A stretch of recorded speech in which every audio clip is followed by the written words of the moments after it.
Ieklausies, ko sirds tev čukst, un pie reizes kā tā pukst. Sarkani dūmi mums visapkārt, sātans lai iet pakārt. Apkārt klusums, ne gramas skaņas, visur sarkans, no maldā nemiņas.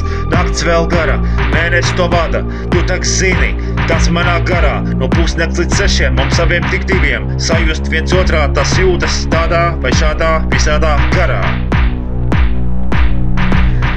Varbūt es esmu kautrīgs, bet katrā ziņā ne jau augstprātīgs. Var jau būt, ka manī sēž ego, bet tas ir pilnīgs figņo.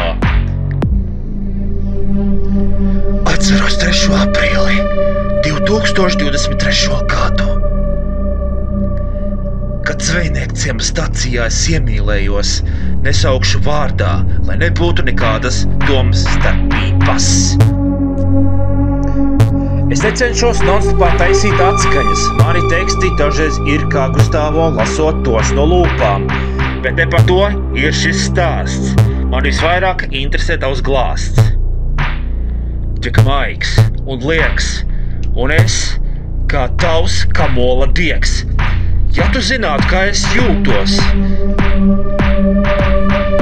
kad tu mani noskūpsti, kad man tuvāk piegalodies, un šādos brīžos es no tevis sajūtu tādu kā elektrības strāvu, kas manā organismā kā vēzis, plašāk izplata manus nemierīgos tauriņus no vēdera, sasniedzot smadzenes, kājas, muguru, faktiski visu ķermeni, nostar visu modernumu, un liekam klāt klasiskumu, uzdiršam citu cilvēku domām. Atrodamies mēs divi savām jūtām. Tu zini, ka man patīk tava sarkanā krāsa, arī tava sarkanā kleita, sarkanie mati, sarkanās lūpas, sarkanie vaigi.